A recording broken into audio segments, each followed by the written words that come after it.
అందరికంటే ఎక్కువ కష్టపడే డిపార్ట్మెంట్ కేవలం ఆర్టీసీ సంస్థనేనని మేనేజింగ్ డైరెక్టర్ విసి సజ్జనార్ అన్నారు. రాష్ట్ర రోడ్డు రవాణా సంస్థ రాష్ట్ర స్థాయి ఉద్యోగుల సంక్షేమ మండలి సమావేశాన్ని హైదరాబాద్ బాగ్లింగంపల్లి ఆర్టీసీ కళాభవన్లో ఏర్పాటు చేశారు. ఈ కార్యక్రమానికి ముఖ్య అతిథిగా విచ్చేసిన ఆయన మాట్లాడుతూ ప్రజల కోసం పోలీసుల కంటే ఎక్కువగా కష్టపడి పనిచేసేది ఆర్టీసీ సిబ్బందినేనని అన్నారు. రాష్ట్ర ప్రభుత్వం ఆర్టీసీకి అభివృద్ధికి చేయూతనిస్తుందని అన్నారు. రానున్న రోజుల్లో ప్రైవేట్ రవాణా సంస్థలతో పోటీపడి నిలుస్తుందని ధీమా వ్యక్తం చేశారు. ప్రతి ఒక్క కార్మికుడు సంస్థ అభివృద్ధికి పాటుపడుతున్నారని ప్రశంసించారు. వారి శ్రమ ఫలితాల ఆధారంగా పలువురిని శాలువాలతో సన్మానించి ఎక్స్ట్రా మైల్ అవార్డు ప్రశంసా పత్రాలను అందజేశారు.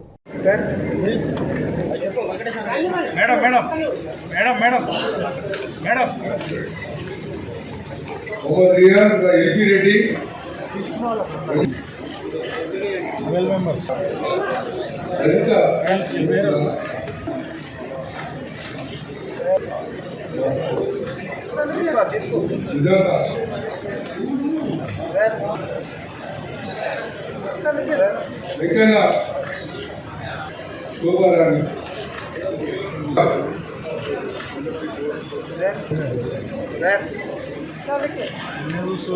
నిలబడి ఉండడానికి చూసిన ఆ అబ్బాయి ఏం చేశాడంటే అమ్మ నువ్వు రా నా సీట్ ఇస్తానని చెప్పేసి ఆయనకి మధ్యలో ఒక సీట్ దొరికితే మళ్ళీ లేచి ఆ ముసలమ్మకి ఇచ్చాడు.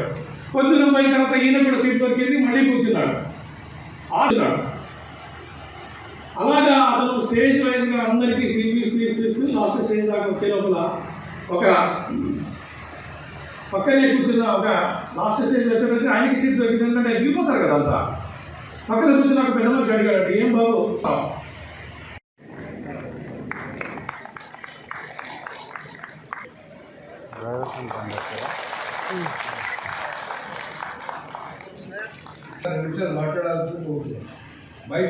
మంది ప్రయాణికుల్ని వాళ్ళ గమ్యానికి చేరించే బాధ్యత మా పైన ఉంది. ఈ రోజు మీరందరూ కూడా చెప్పారు, చాలా మంది 10-12 గంటలు కావచ్చు, కొంతమంది చాలా ఓవర్ టైం డ్యూటీ చేస్తున్నారు, చాలా మంది కష్టపడుతున్నారు అనేది. అది కూడా ఇలాంటి ట్రాఫిక్ రద్దీలో మీరు చూస్తుంటారు, ఎక్కడ కూడా వెహికల్స్ ఇట్లాంటి పరిస్థితుల్లో మన వాళ్ళు అందరూ చేస్తున్నారు.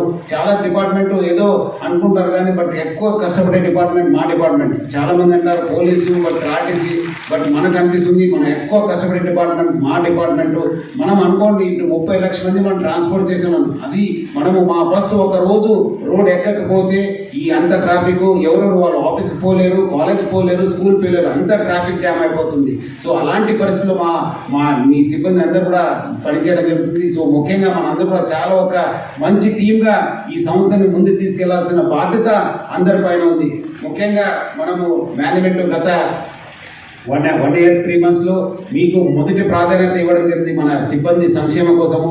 సెకండ్ మన కస్టమర్స్కి మనం సెకండ్ ప్రాధాన్యత మన కస్టమర్స్ అంటే మన ప్యాసింజర్స్, వాళ్ళు మన ఒక మంచి సంతోషంగా ప్రయాణించాలని చెప్పి వాళ్ళకు మనము ఫోకస్ చేయడం జరిగింది.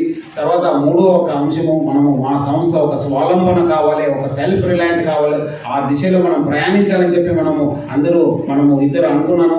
దానికి తగ్గట్టుగా మీరందరూ కూడా కృషి చేస్తున్నారు చెప్పడం నాకు చాలా గర్వంగా ఉంది. ఈరోజు మేనేజ్మెంట్ కూడా రకరకాల ఇనిషియేటివ్స్ తీసుకోవడం జరిగింది. నేను మళ్ళీ అది రిపీట్ చేయాల్సిన అవసరం లేదు, మీరందరూ కూడా తెలుసు. చాలా మంచి ఇనిషియేటివ్ తీసుకోవడం జరిగింది. అదేవిధంగా ప్యాసింజర్స్ కోసం కూడా మన రకరకాల స్కీమ్స్ తీసుకోవడం జరిగింది. మా సర్వీస్ని ఇంప్రూవ్ చేయడం జరిగింది. మీరందరూ కూడా టైంగా బస్ నడిపారు, మంచి సర్వీస్ ఇచ్చారని చెప్పడానికి కూడా నాకు చాలా గర్వం ఉంది.